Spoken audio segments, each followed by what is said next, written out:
All right, so we're going to continue moving on with Unit 2, and we're going to be looking at solve rational equations. So this is the assignment that you should be able to complete in Newton once we finish this lecture video, okay?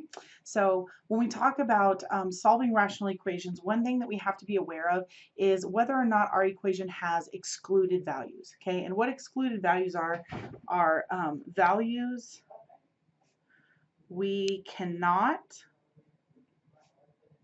include in our solution.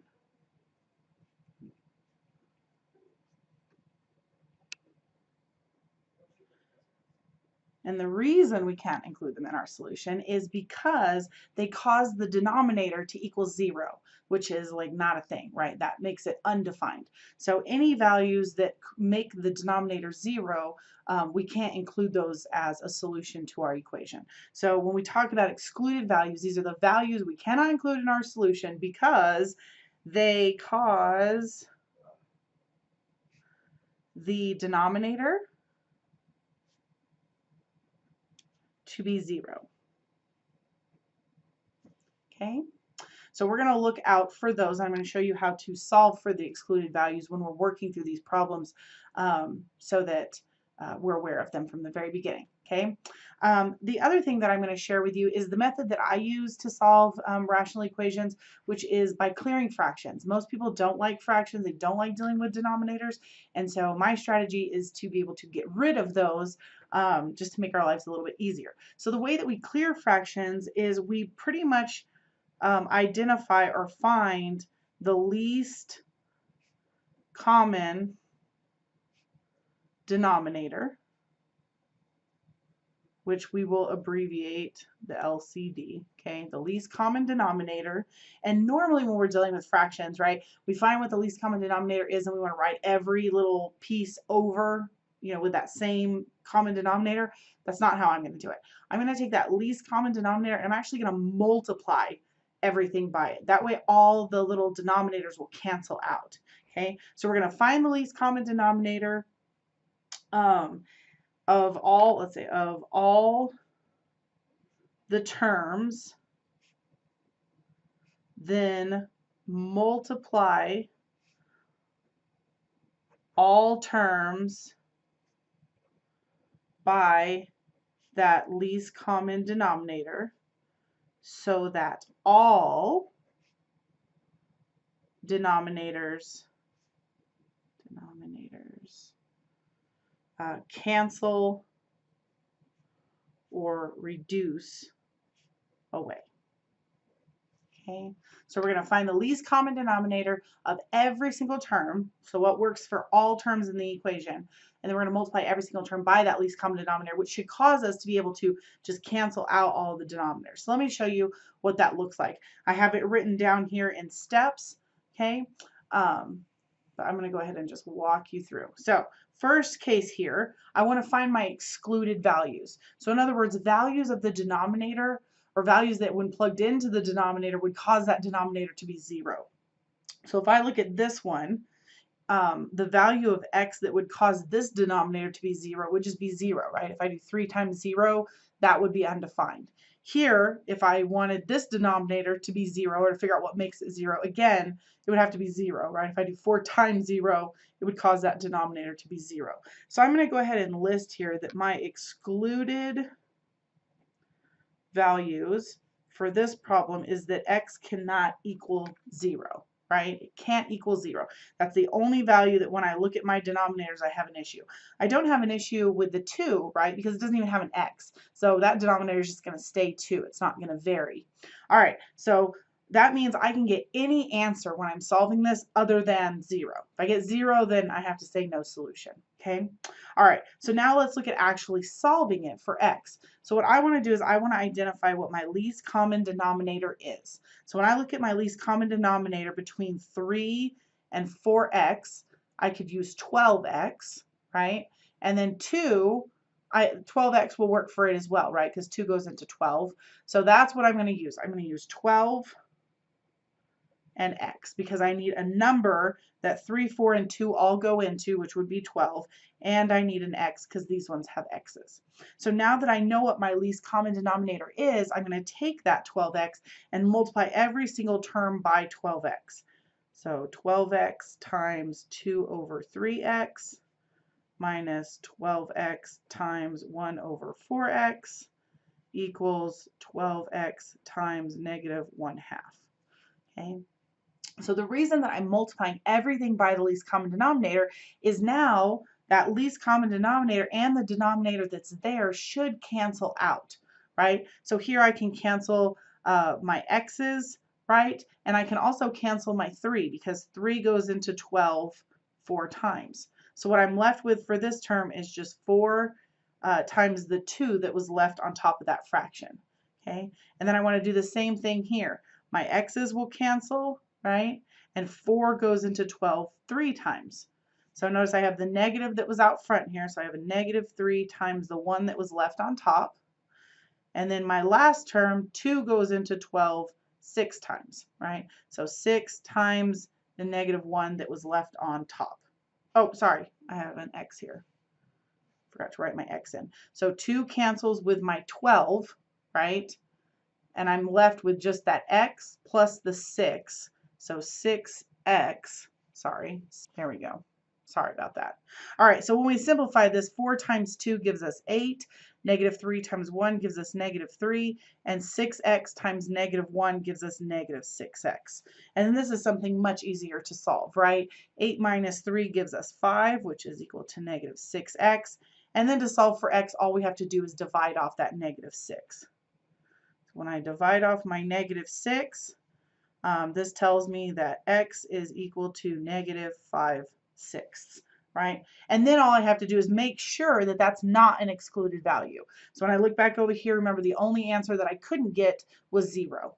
And this is clearly not 0, so this is our solution. Okay, let's look at another one, and hopefully I won't make a mistake. We'll see how that goes. All right, so first thing is we want to find our excluded values. Excluded values.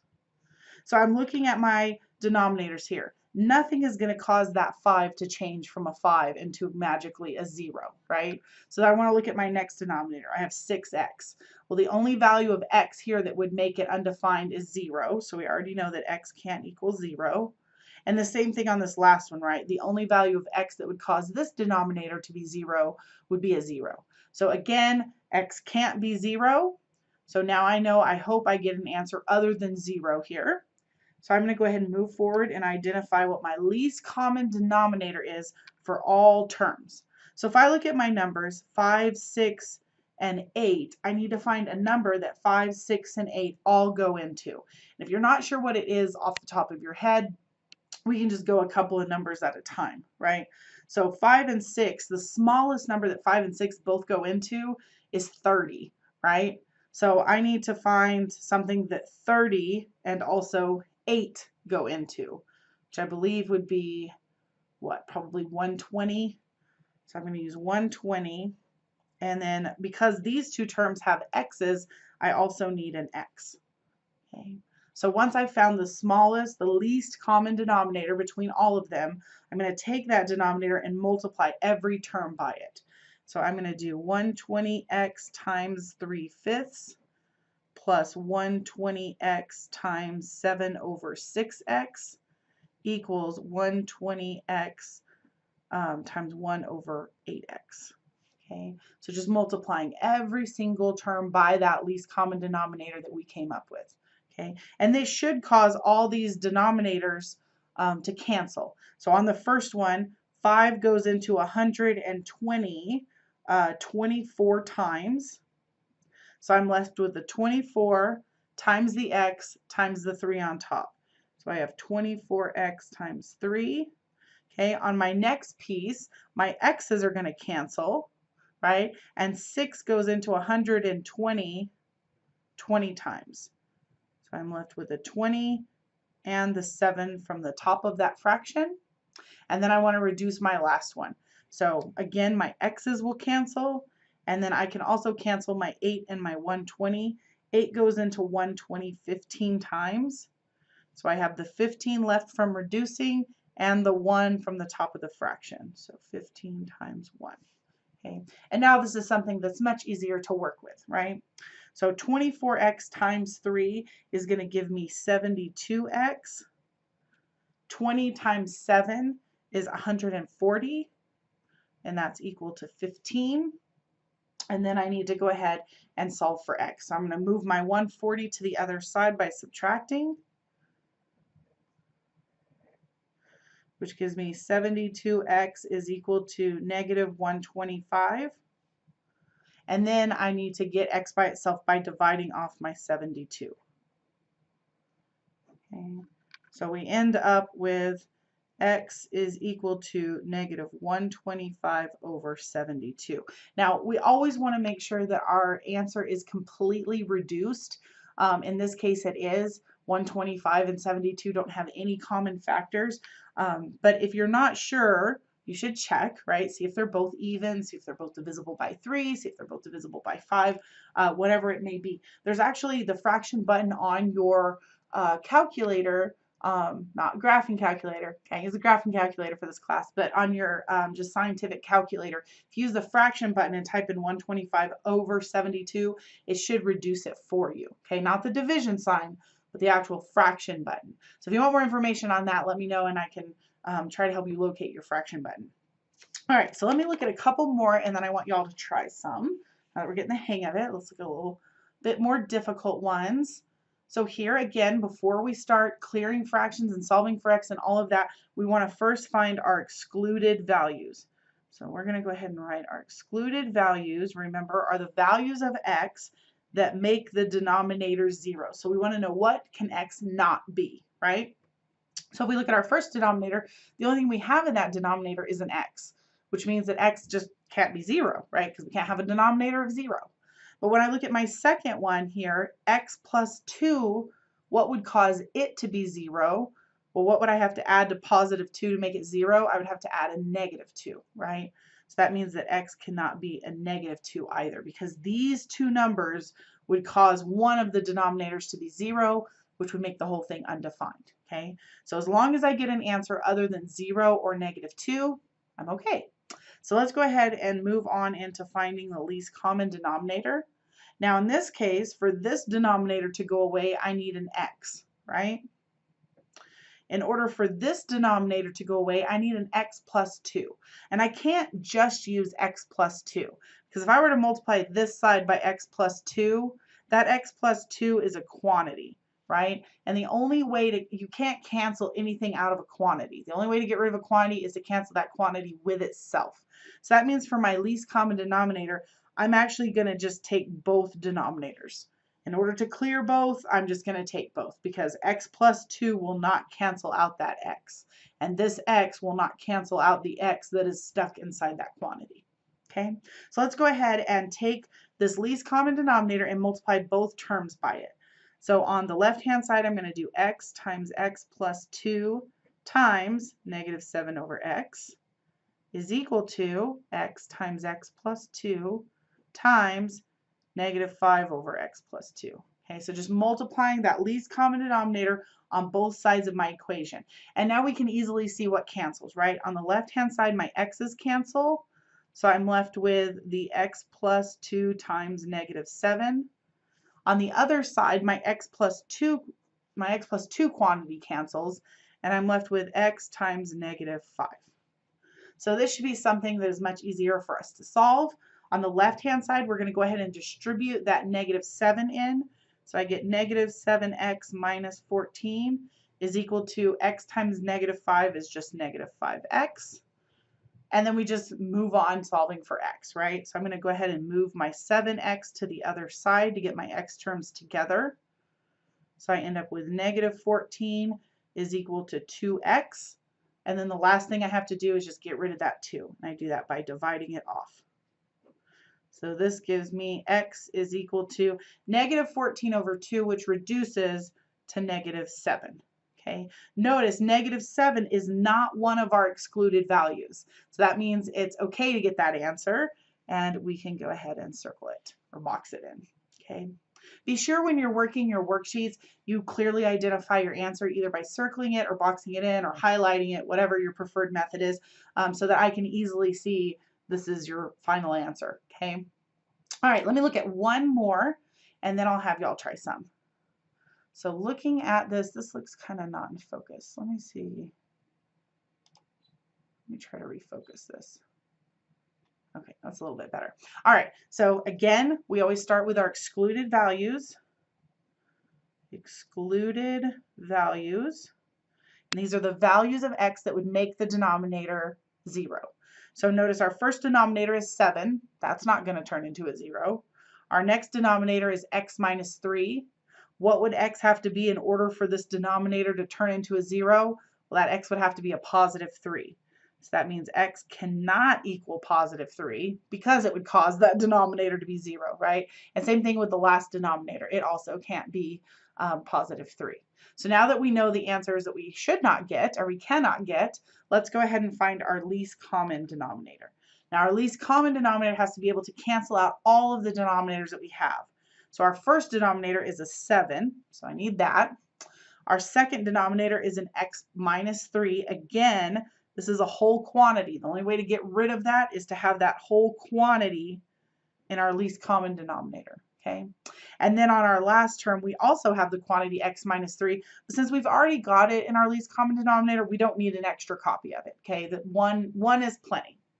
Okay, so now we're going to take that least common denominator and multiply every single term by that least common denominator. So I'm going to do 7 times x minus 3 times my negative 2 over 7 plus 7 times x minus 3 times my 5 over x minus 3 equals 7 times x minus 3 times my negative 8 over x minus 3. So just taking every single term and writing my least common denominator next to it, right? Just multiplying it.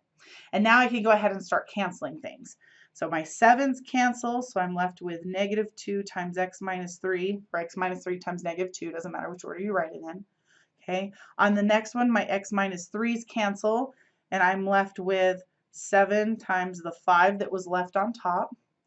And then I have my equal sign. On the other side, my x minus 3's cancel, and I'm left with 7 times the negative 8 that I have left on top. Okay, so now I can go ahead and simplify by multiplying. So I distributed my negative 2, which gives me negative 2x plus 6.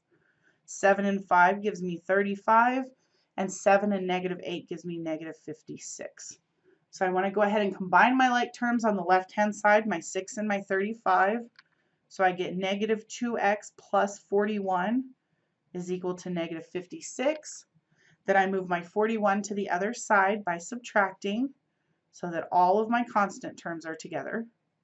So I have negative 2x is equal to negative 97. And then the last thing I do is get x by itself by getting rid of that negative 2. Now, 97 is not divisible by 2. However, we can simplify a little bit because we know that a negative over a negative is a positive. So this does simplify to positive 97 over 2. And the only excluded value we had here was 3. So since we didn't get a 3, we can go ahead and box in our answer. Okay? All right. So there are 3 for y'all to try. I'm going to give you just a minute. Go ahead and pause the video and work on those practice problems. And then whenever you're ready to see it worked out and check yourself, then go ahead and play the video again. Okay? Okay, so I'm going to go ahead and go over the practice problems. So on number 1, the only excluded value we get is 0. So as long as we get an answer other than 0, we're good. And when we find our least common denominator, notice here our first one doesn't have a denominator, right? So we could write that as 2 over 1. But if there's no denominator, I don't really have to worry about it matching our least common denominator, right? So I have a 2x and a 4x. So I could use 8x, but I'm actually just going to use 4x because my least common denominator between 2 and 4 is 4, right? So I can use 4 and x. So I'm going to multiply every single term by 4x.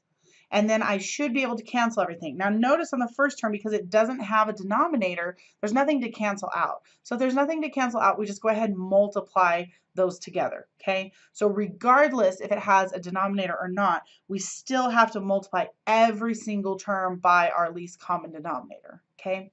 After simplifying, we should end up with the answer of -1/8. And so if you need a little bit more time to look through that, go ahead and pause it. If you got -1/8, good job. We're going to go ahead and move on to our next practice problem, number 2. And you can see here on number 2, the only excluded value we had the same denominator on the second and third terms, right? So that means our only excluded value is a +6. So as long as we get an answer other than 6, we're okay. And my least common denominator here is really the only denominator that I see throughout the problem, which is x minus 6. So we multiply every single term by x minus 6 so that it will cancel out on the second and third terms. And on my first term, since there's nothing to cancel it out, it just stays, right? And we'll just distribute that -3 in. So once we get everything multiplied out and solve for x, we should end up with a +17/3. Because that was not an excluded value, then it's my solution, okay? If you need a little bit more time, go ahead and pause the video to work through it. If not, keep watching. We'll go over the last one.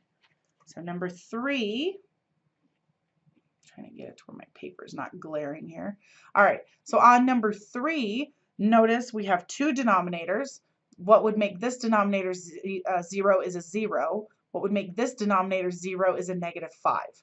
So those are our 2 excluded values. We can't have a 0, we can't have a -5. But for our least common denominator, we need both, right? Because x plus 5 will not cancel out the x, and x will not cancel out the x plus 5. So we take both denominators for our least common denominator, which means we're going to multiply on both sides by x times x plus 5. Okay? That way each individual denominator will cancel out, and then we multiply what's left over. Okay? Once we solve for x, we should end up with 10/4, which then reduces to 5/2. 5/2 was not an excluded value, so we can go ahead and box it in, and that's our answer. Okay? All right, so that is the end of solve rational equations. So you should now be able to complete that assignment on Knewton. If you have any questions, please let me know.